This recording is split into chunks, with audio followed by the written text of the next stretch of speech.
शादी के साथ रिलीजन चेंज करने की कोई ज़रूरत नहीं है। और ऊपर से एक लड़की को ही रिलीजन चेंज करना पड़ता है, लड़कों ने चेंज नहीं करते। वो अपना शौहर कबूल है। कबूल है। यूरोप में इस तरह की trafficking, particularly ISIS recruitment, Al-Qaeda, Boko Haram recruitment was very strong. When exactly you joined ISIS? ISIS कब ज्वाइन किया, ये जानने के लिए क्यों ज्वाइन किया और कैसे ज्वाइन किया, ये जानना ज़रूरी है। उन लड़कियों की, वो लोग अपने घर नहीं जा सकते थे, अपने पढ़ाई नहीं कर सकते थे, मतलब एक के बाद उनका दुनिया ही कम्प्लीटली अलग हो गया था। हम 48 गर्ल्स में से 7 क्रिश्चियन हैं, बाकी हिंदू हैं।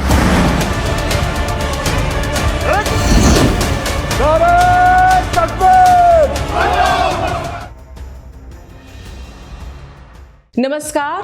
द कश्मीर फाइल्स के बाद अब एक और फिल्म आई है, द केरला स्टोरी, जो जल्द ही रिलीज होने वाली है। और विवाद वैसे ही जुड़ रहे हैं उसके साथ जैसे द कश्मीर फाइल्स के साथ जुड़े थे। और वजह भी वही है कि सत्य क्यों दिखाया जा रहा है। विवाद करने वाले भी वही है, वही इकोसिस्टम है, लेकिन सत्य से सबको परेशानी है। और अभिव्यक्ति की आज़ादी का ढिंढोरा पीटने वाले ही इस फिल्म की रिलीज को रोकने की कोशिश में जुड़े हैं, चाहे वो राजनीतिक पार्टियां हो या फिर वो एक पर्टिकुलर इकोसिस्टम हो। सभी के सभी इस समय केरला स्टोरी के पीछे पड़े हुए हैं। आखिर क्या है इस केरला स्टोरी में ऐसा सच जिसने कई लोगों की नींद उड़ा दी है तो कई लोगों को दहला दिया है सिर्फ ट्रेलर के जरिए। इस फिल्म से जुड़ी हर जानकारी हम जानने के लिए हमारे साथ मौजूद हैं फिल्म के निर्देशक सुदीप्तो सेन जी। सुदीप्तो जी, 5 जनवरी में आपका बहुत बहुत स्वागत है। फिल्म अभी रिलीज नहीं हुई है, टीजर आया तो हंगामा मचा और जहां ट्रेलर आया तो तहलका ही मच गया। टीजर आने के बाद से ही कहा जाने लगा था कि फिल्म को रिलीज नहीं होने देंगे कांग्रेस खासतौर से और लेफ्ट की पार्टियां। और जब ट्रेलर आया तो लोगों ने सराहा उसको। जो हम बात कर रहे थे, करोड़ों लोग उसका वो ट्रेलर देख चुके हैं अभी तक यूट्यूब पर और उसको सराह चुके हैं और हर कोई हिल जाता है वो ट्रेलर देख के, वो सच्चाई जो उसमें दिखाई गई है। आपने ये सब्जेक्ट पहली बात तो ये चुना कैसे और इसकी सच्चाई को लेके जो सवाल उठ रहे हैं उस पर आप क्या कहेंगे? क्या है कि मैं ना पिछले 7-8 साल से केरल में जा रहा था इस सब्जेक्ट के ऊपर।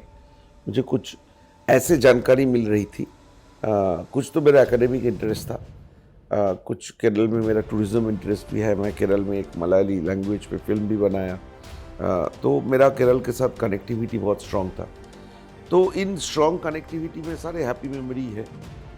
तो जब मैं एक incidents, it is I think 2014, I come across to an incident where a 19 years old girl been converted and married to a Muslim boy, and within 15 days of marriage she realized that what mistake what trap she got into, and she was about to traffic to Syria. In the last moment she was being survived, and she got reconverted also, and she's from Trivandrum, and naturally the press, media, police was almost like hounding her. It was very difficult for her to handle this situation. एक तो relation वाले trauma था, ऊपर से ये सब media और पुलिसों की चक्कर था। तो वो डिसाइड करता है कि वो गांव चला जाएगा। उसका गांव कासरगोड में एक छोटा सा गांव है। तो और रात की ट्रेन से जब गांव पहुंचता है, सुबह देखता है कि उसके घर को जला दिया गया। That last the night before, मतलब वो जब पहुंचे थे तब भी धुआं उठ रहा था। तो ये खबर मुझे मतलब बहुत डिस्टर्ब कर दिया था। मुझे लगा था कि there is something vicious going on, something serious going on in Kerala. तो उसके बाद मैं थोड़ा सा और इंटेंसीफाई की मेरे खोज को, और मैं मिलते रहे लड़कियों से, बहुत सारे लड़कियों से मिला, 5-10 करते करते ऑलमोस्ट लाइक 500-550 लड़कियों से मिला, उनकी कहानी सुनी, उनकी इंटरव्यू किया। ये मुझे याद है कोची से थोड़ा बाहर, शहर के बाहर एक लड़कियों की 8-10 लड़कियों एक साथ रहते थे एक फ्लैट में। वो सारे लड़कियां जो इस्लाम में कन्वर्टेड हो गया था और उसके बाद somehow दे कम बैक। उन लड़कियों की, वो लोग अपने घर नहीं जा सकते थे, अपने पढ़ाई नहीं कर सकते थे, मतलब एक के बाद उनका दुनिया ही कम्प्लीटली अलग हो गया था। तो अल्टीमेटली उन लोगों ने इकट्ठा होके एक घर लिया, लेकिन उस घर की इलेक्ट्रिसिटी काट दिया गया था। वो लोग जब खाना बनाने के लिए सब्जी लेके आते थे तो साइकिल से बगल से जाती ये वो थे जो कन्वर्ट होने के बाद वापस अपने वापस धर्म आ में गए आए। थे। तो इन लड़कियों से मतलब मैं जब इंटरव्यू कर रहा था, दोनों दरवाजा के बीच में से जो लाइट आ रहा था उसमें से मैं उस लाइट से इंटरव्यू कर रहा था। मतलब सिचुएशन बहुत ख़राब था वहाँ पे। तो इन लड़कियों को देख के मुझे लगा कि मुझे कुछ करना चाहिए, तो मैं इनको स्टडी करने लगा। और यूरोप में इस तरह की trafficking, particularly ISIS recruitment, al Qaeda, Boko Haram recruitment was very strong. मतलब एक समय था जब यूरोप से हर महीना 23, 24, 25, 30 लड़कियां ज्वाइन करते थे ISIS, Europe, America, south America, north America, Australia, New Zealand. तो मैं इनकी ट्रेल को पुट टुगेदर किया और मुझे ये महसूस हुआ कि it's not a share simple innocent conversion, because conversion बहुत सारे जेन्युइन कन्वर्शन भी होता है, शादी होती है दो मजहब के अंदर, ये हमारे भारत की बहुत दिन की ट्रेडिशन रहा। लेकिन शादी करने के लिए रिलीजियन चेंज करना, ये एक इंडोक्ट्रिनेशन प्रोसेस की पार्ट है। शादी के साथ रिलीजियन चेंज करने की कोई ज़रूरत नहीं है, और ऊपर से एक लड़की को ही रिलीजन चेंज करना पड़ता है, लड़कों ने चेंज नहीं करते हैं। और उल्टा सिचुएशन भी नहीं होता है, हमेशा एक लड़की हिंदू ही होती है, लड़का मुसलमान ही होते हैं। इसका भी कोई उल्टा मतलब लड़की हिंदू और लड़की मुसलमान और लड़का हिंदू, ये बहुत रेयरली दिखता है।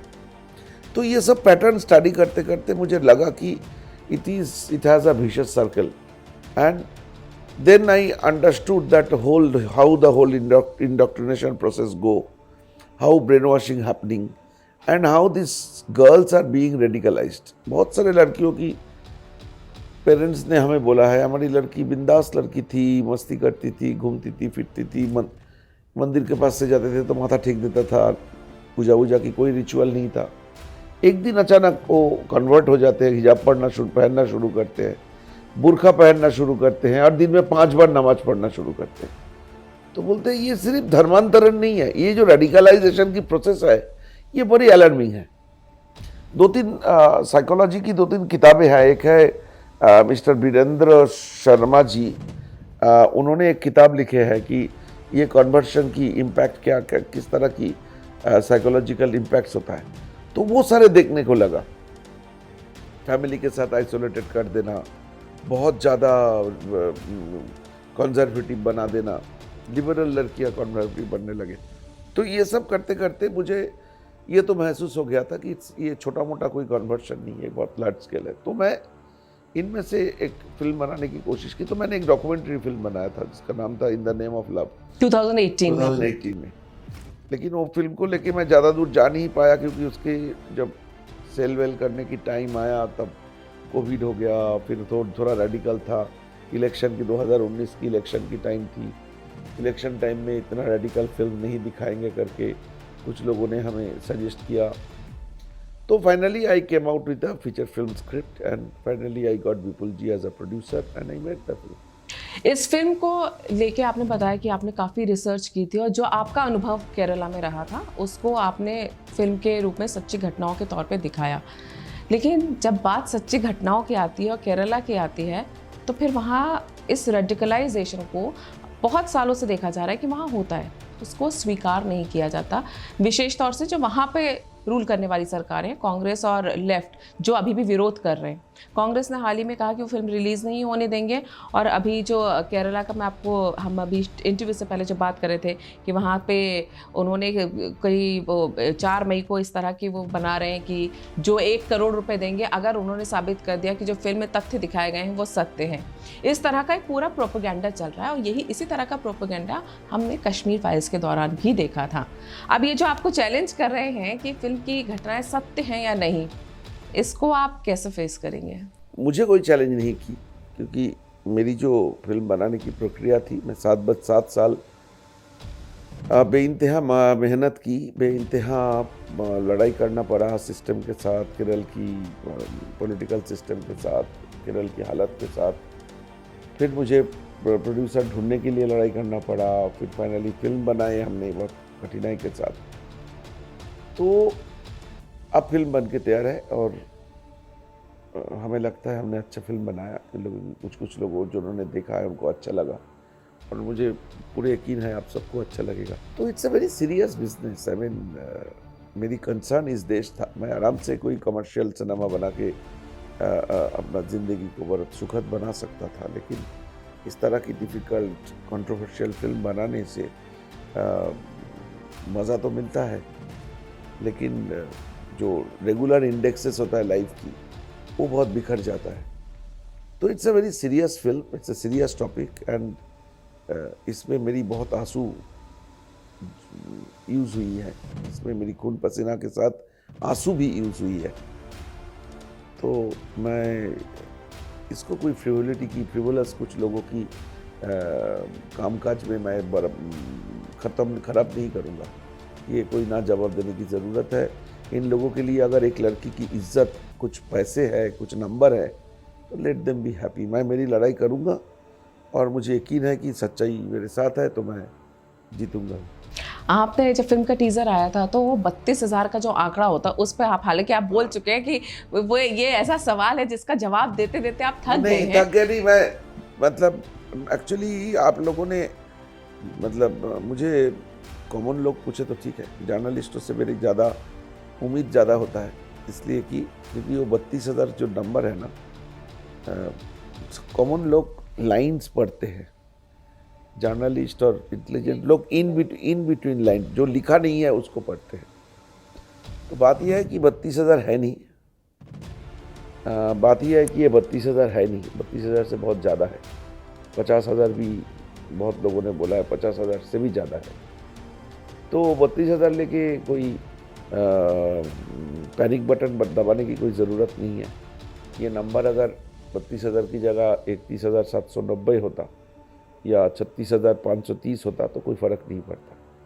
जब तक इस देश में एक लड़की के साथ भी गलत काम होता है, अगर एक लड़की के साथ उसके साथ रेप होता है, मोलेस्टेशन होता है, तो उससे एक देश की सर झुक जाती है। तो मेरे लिए 1, 10, 15 नंबर कोई मायने नहीं रखता। ये कोई शेयर मार्केट नहीं है या कोई क्रिकेट की बैटिंग नहीं है। ये एक हमारी देश की बेटियों की, लड़कियों की इज्जत की सवाल है और एक इंटरनेशनल हमारी देश की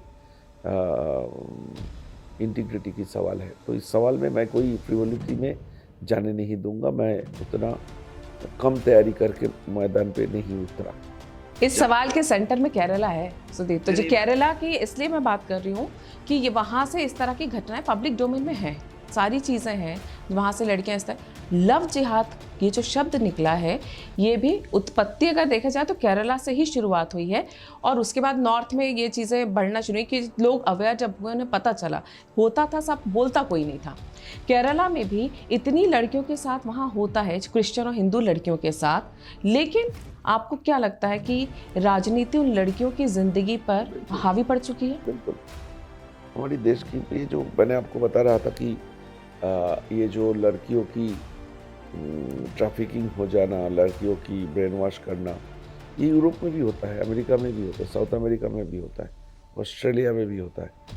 लेकिन वो लोग इसको आइसोलेट कर पाए। That incidences of conversion and indoctrination and trafficking did not dominate, did not influence their political system. लेकिन हमारे इधर मुसलमान सबके साथ वोट बैंक जुड़े हुए हैं। मुसलमान जिसको वोट देंगे वो पावर पे आएगा।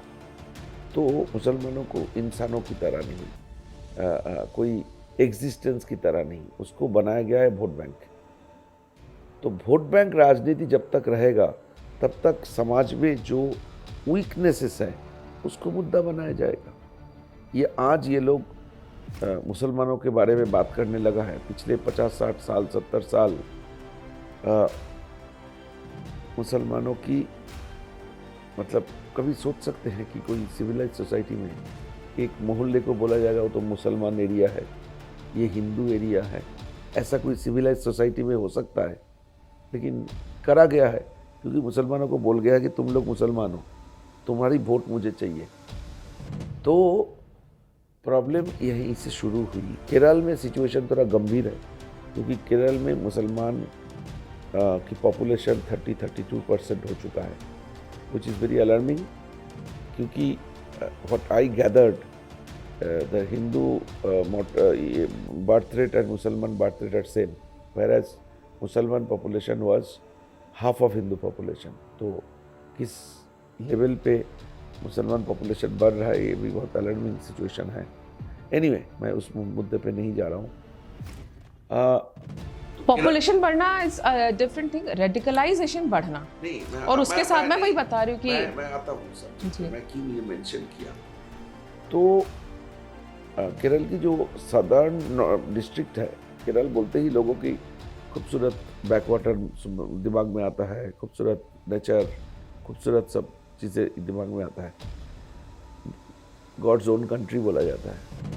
तो वो जो केरला है ना, वो केरला को हम सब जानते हैं, कोची से लेकर त्रिवेंद्रम तक। लेकिन नॉर्थ में जब जाएंगे ना, मालापुरम, कोझिकोड, क्या नाम है, कासरगोड, ये सब डिस्ट्रिक्ट में जाएंगे ना, बड़ा खतरनाक सीन है। वहाँ पे सारे एजुकेशन इंस्टीट्यूट पे मैं खुद अपने आंखों से देखा हुआ फोटोग्राफ है। एक एजुकेशन कॉलेज का नाम है बुरहान वारी कॉलेज, नाम दिए है, ओसामा बिन लादेन नगर। हाँ, हर कॉलेजों में दीवारों पे फ्री कश्मीर की पैकेट लगा हुआ होता है, go down Indian red, Indian imperialism, down Indian imperialism, ऐसे एंटी इंडिया स्लोगन लिखा रहता है। बहुत ज़्यादा यूथ वहाँ पे वो हो चुके हैं, रेडिकलाइज्ड हो चुके हैं। सो इस रेडिकलाइजेशन की रिज़ल्ट हम देख पाते हैं कि मलेशिया में, सिंगापुर में जो रिसेंट धमाका हुई है, वहाँ पे केरल की लड़के मिले। तो इसमें क्या है, आईसिस का रिक्रूटमेंट की एक पैटर्न है। आप देखे होंगे बहुत सारे इंसिडेंसेस यूरोप में हुई है जिनके साथ आईसिस का कोई कनेक्शन नहीं है, लेकिन आईसिस कोई ग्रुप का नाम नहीं है, इट्स सोच है। और वो सोच ऐसे फैल चुके हैं, जो इराक और सीरिया की जो रिफ्यूजी इन्फ्लक्स हुई थी उसके जरिए कि पूरे दुनिया को हमने बड़ी डिफ़िकल्ट जगह पे फेंस दी है। तो अभी प्रॉब्लम क्या है मालूम है आपको, कि इस्लाम एक धर्म मजहब है, और जब भी आप रेडिकलिज्म की बात करो, जब भी आप टेररिज्म की बात करो, लोग इमीडिएटली बोलते हैं मैं इस्लामोफोबिक हूँ, मैं टेररिज्म फोबिक हूँ, मैं इस्लाम के नाम पे जो गलत काम किया जाता है दुनिया भर में उसके खिलाफ हूँ। इस्लाम हमारी हिंदू धर्म में भी था ना, सतीदाह प्रथा था, बंद किया ना हमने। विडोज को रिमैरी नहीं करने देते थे, बंद किया ना हमने। बाल विवाह बंद किया, दहेज प्रथा के खिलाफ खड़े हुए। तो कोई भी धर्म का गुणवत्ता, धर्म का जो बुराइयां हैं, कुरीतियां हैं, जहाँ वो एक इवोल्यूशन इवॉल्व करते रहते हैं दुनिया, उसके साथ रिलीजियन इवॉल्व करते रहते हैं। हमारी धर्म की वही ब्यूटी है। लेकिन एक ऐसा सोच, जो सोच अगर आपको मदद करे रेडिकलाइजेशन की, तो सोच को दोबारा सोचना चाहिए कि गलती उसमें तो नहीं है। तो केरला में प्रॉब्लम ये है कि केरला में मुस्लिम वोट केरला का गवर्नमेंट डिसाइड करता है। मुस्लिम जिसको वोट देंगे, कांग्रेस को वोट देगा तो कांग्रेस पावर में आएगा, सीपीएम को वोट देगा तो सीपीएम, और तो कोई पार्टी है नहीं, कांग्रेस है और बीजेपी, कांग्रेस है सीपीएम है। तो अभी केरला में कंपटीशन चलता है कौन मुसलमानों को ज़्यादा खुश रखेगा, एलडीएफ या यूडीएफ। इसमें केरला फंस गए हैं। वहाँ पे एजुकेशन लेवल भी हाई है, कल्चरल इंडेक्स भी बड़े हाई है, लेकिन जब वोट आता है तब लोग उसको भूल के सिर्फ वोट की नंबर में फंस जाते हैं। लास्ट 2 साल 2 टर्म से मुसलमान बीजेपी ये सीपीएम को वोट दे रहे हैं, इसलिए सीपीएम पावर में है, और इसलिए नेक्स्ट इलेक्शन में भी सीपीएम को, मुसलमानों को वोट चाहिए। तो अभी हमें हमारी प्रोजेक्ट को बैन करने की कोशिश किया जा रहा है। बात यह है कि हमने कांग्रेस, सीपीएम, बीजेपी किसी की बात नहीं की फिल्म में। ना ही हमने कोई मजहब की बात की, हमने टेररिज्म की बात की। जो टेररिज्म दुनिया सफ़र कर रहा है, हम भी सफ़र कर रहे हैं। और केरला सोसाइटी में वो रेडिकलाइजेशन, रेडिकल्स इस्लाम मुस्लिम धर्म से बिलोंग करता है और उसको बिलोंग करने से वो अपने मजहब का बदनाम कर रहा है, अपने इस्लामिक आइडियोलॉजी और इस्लामिक इसको बुरे मैसेज पहुंच रहा है सोसाइटी में। हमने उसकी रेक्टिफिकेशन की बात की फिल्म में।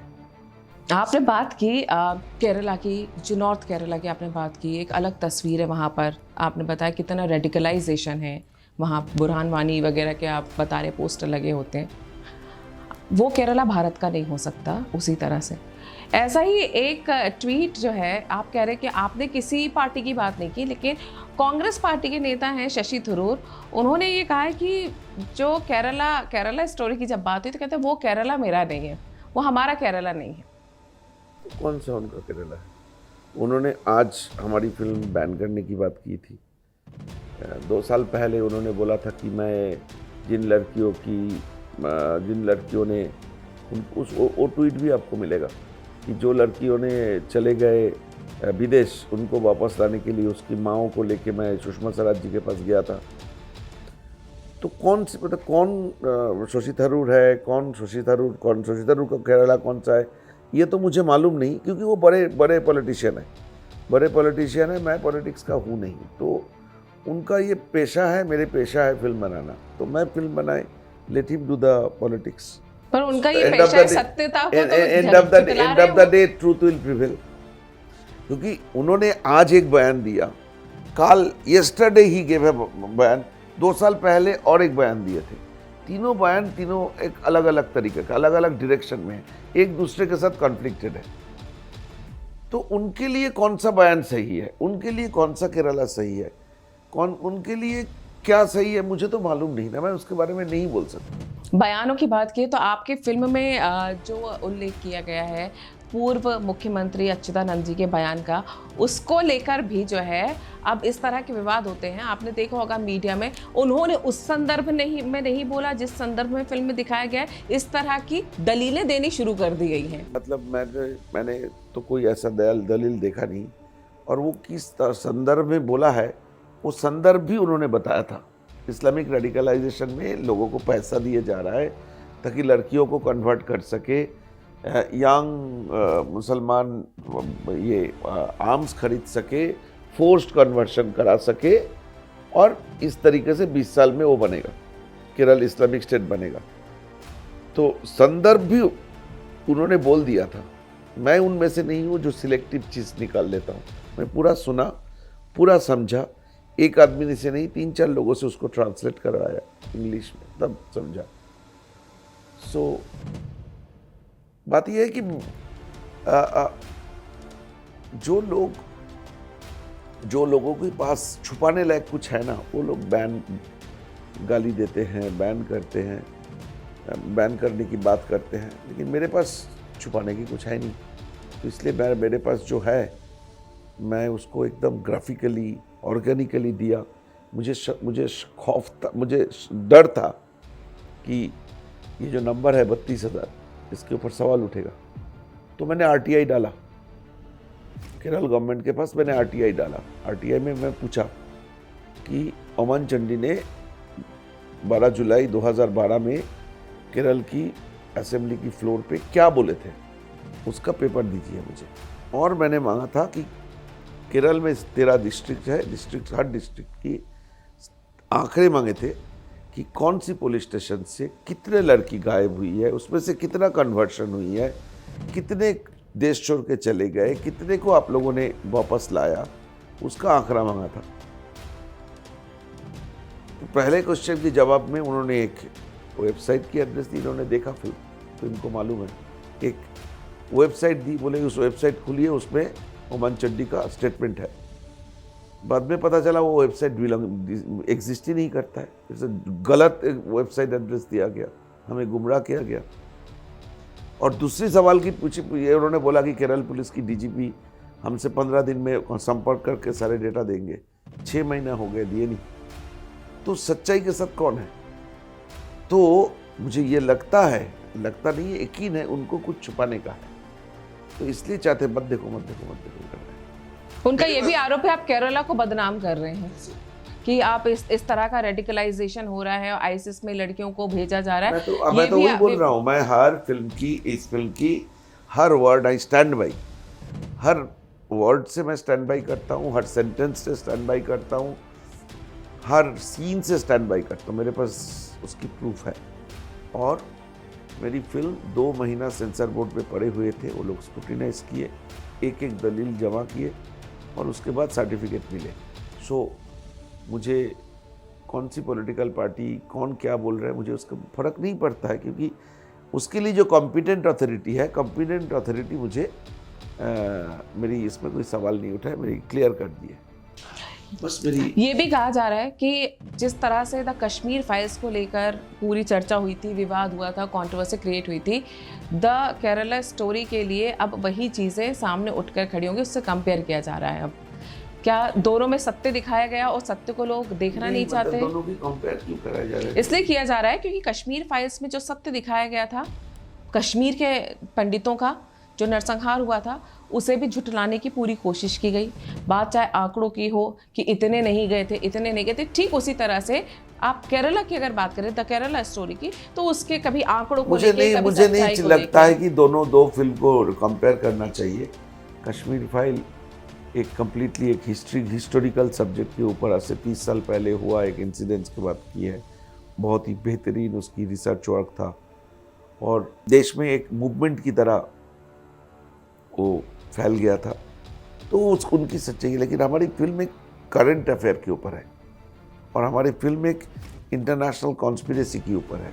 सो मुझे कंपेयर करना अच्छा नहीं लगेगा, लेकिन ये बात तो है, जो लोग सच्चाई को अपना सब्जेक्ट, अपना डेस्टिनेशन समझते हैं, उनके लिए ज़िंदगी थोड़ा सा डिफ़िकल्ट होता है। बिकॉज यहाँ पे छुपाने वाले लोग इतने ज़्यादा हैं ना कि समझ में नहीं आता है कि इन लोगों को, ये लोग इतनी परफेक्शन के साथ लोगों को मैनिपुलेट करते हैं। मेरे पास कितने सारे हज़ारों वो आता है, ट्रोलिंग आता है, हज़ारों लोगों को गाली मिलता है। इंटरेस्टिंगली मैं 2-3 के साथ जब भी मौका मिलता है रात को 2-3 के साथ एंगेज होता हूँ, बात करता हूँ। 3-4 के साथ यही आर्गूमेंट की मैंने, तुमने फिल्म देखा? मैंने नहीं देखा। तो क्या पता चला? बोला कि नहीं, वो बोला आपने बोला है 32,000। मैं बोला मैंने अगर 32,000 नहीं बोला तो फिल्म में तो 32,000 कहीं पे लिखा नहीं है, तो आपने क्यों बोला? मैंने बोला मेरा मन किया बोला, 32,000 सॉरी बोल देता हूँ, उसके बाद फिल्म तो देखो। तो मतलब क्या है कि जैसे मुसलमानों को ज़बरदस्ती वोट बैंक बना के रखे थे, ऐसा ही ये लोग, इनकी दुकान चलता है उनकी एक मेकानिज्म से। उन्होंने हमेशा प्रेस फ्रीडम की बात करते हैं। मैं अभी उसी पे आने वाली थी। जिस फील्ड से आप आते हैं, जिस इंडस्ट्री से आप आते हैं, अगर उसमें न्यूडिटी पे कोई सवाल उठाए या किसी हिंसक सीन पे सवाल उठाए तो वो फौरन अभिव्यक्ति की आज़ादी का झंडा लेके खड़े हो जाते हैं। लेकिन बात जब सत्य की आती है, वही मतलब उनको अगर उनको कन्वीनियंस में है कि सत्य को हाइड कर लो, वो उनका सुविधा है, उनकी पॉलिटिक्स है। तो वो भी बिना देखे जब भी फिल्म रिलीज नहीं हुई है, नेचुरली उनको जब भी उनको समझ में आ गया कि 32,000 लड़की गायब हो गई, उनको अच्छी तरह समझ है। मैंने कभी नहीं बोला, कहीं नहीं बोला 32,000 लड़की आईसिस चले गए। मुझे अच्छी तरह मालूम है 32,000 लड़की आईसिस नहीं गई। हमने बोला गायब हो गई, तो गायब हो गई तो कहा, मैं अगर किसी को बोलूँ कि तू जहन्नम में जा, मैं सही में उसको बोल रहा हूँ जहन्नम में जाने के लिए, मैं बोल तो रेगिस्तान में दफन हो गए, ये एक मुहावरा है। क्योंकि ये लोग घर वापस नहीं आए। मेरा ट्रिजर जो था वो शुरू ही होती है कि भारत को आप माँ बोलते हो ना, तो उस माँ की बच्चे रात को घर नहीं आए। तो एक बच्चा अगर घर नहीं आए तो उस माँ को क्या बीतता है, उसकी इतने हजारों बच्चे वापस नहीं आए, तो कंसर्न होने का तो कारण है। वही बात है ना कि जो सुविधा अनुसार लगता है, और यही वो लोग हैं जो अभिव्यक्ति की आज़ादी की बात करते हैं जब उनके ऊपर कोई बात आती है, और बिना देखे अब जो ये कहा जा रहा है कि अभिव्यक्ति की आज़ादी को आपकी दबाया जा रहा है, देखते हैं। लेकिन फिल्म का ट्रेलर जो आया है, ये तो मैं दावे के साथ कह सकती हूँ कि लोगों को बहुत पसंद आ रहा है, और मुझे भी दिल से, क्योंकि ये वो सच्चाई है जिसे कि झुठलाया नहीं जा सकता। पब्लिक डोमेन में सारी बातें हैं, अब उनको आपने किस तरह से बुना है और किस तरह से पर्दे पे पेश किया है। नहीं, मैं इतना बोल सकता हूँ कि ट्रेलर जो है वो बहुत ही, उन्होंने फिल्म देखा है तो मैं ये बताऊँ कि ट्रेलर जो है वो फिल्म उससे कई गुना ज़्यादा हार्ड हिटिंग है। और फिल्म देखने के बाद ये तो नहीं बोलूँगा कुछ झिंझोर के रख देगा, फिल्म देखने के बाद आपको बहुत ज़्यादा प्रभावित करेगा। ये टीजर से शुरुआत, मतलब हमने जस्ट एक्सपोजिशन की।